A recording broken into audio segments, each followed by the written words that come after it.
पहिलोपल्ट चाहिँ म झन् 15 वर्षपछि चाहिँ कालिम्पोङ गएको यसपालि जाँदाखेरि जहिले जाँदा पनि तलबाट फर्किने माथि बच्चाहरू सानै अनि धेरै टाइम भइसक्यो दिदीको घर नगएको पनि सबैलाई भेट्नलाई। अनि हामी चाहिँ यस्तो राम्रो बाटो क्या त्यहाँनिर गर्दै चाहिँ यो चाहिँ टिस्टा खोला बाघपुल पनि भन्दो रहेछ यसलाई। अनि त्यहाँबाट गएपछि रेगन र किसु चाहिँ निदायो क्या त्यहाँनिर बसमा एउटा अगाडि एउटा पछाडि गरेर गाडी पनि निदाइरहेको थियो। अप्ठ्यारो त भइरहेको थियो तर छोराछोरी निदाएको अनि पछि उठ्यो तिनीहरू। एकछिन त्यहाँ म रेगनलाई जिस्काउँदै छु यहाँनिर हेर न उठेर आँखा झिमिक झिमिक गरेर हेरिरहेछ। राम्रोसँग आँखै खोलेको थिएन हेरिरहेछ।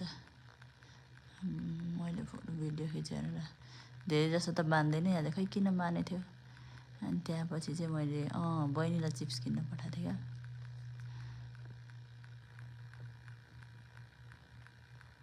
अनि चिप्स खानलाई उठेको भनेर मैले घरलाई दिएको थिएँ। अनि हामी चाहिँ कालिम्पोङ पुग्यौँ। कालिम्पोङमा चाहिँ त्यो दिन चाहिँ बाटोभरि पानी परेको थियो। अनि जहिले यस्तो हुस्सी लागिरहेको हुन्थ्यो। त्यहाँबाट चाहिँ यसरी दिदीको हेर्नु न छोरी यहाँ गार्डन। अनि हामी त्यहाँ पनि फोटो भिडियो खिच्न थालेँ। मैले चाहिँ फोटो भिडियो खिच्छु भनेर कराउँछ। त्यही पनि फेरि कहिले हो जाने भनेर म छिटो छिटो खिच्छु। दिदीको भाडा के भाडा देखेर म छक्क परेको के हो यो दोकान हो कि घर हो भनेर। अनि खानासाना खायौँ। अनि यहाँ फेरि 2-3जनाको यिनीहरूको मस्ती चलेको त्यही पनि मैले एउटा फोटो खिचेँ दिदीसँग।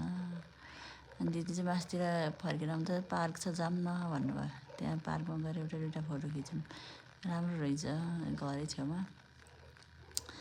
अनि हामी चाहिँ हतार एकछिन बजार सजार घुमेर फर्क्यौँ। किसु चाहिँ अहिले मलाई घर जाने मन थिएन 10 बजे राति पुग्ने भनिरहेको थियो।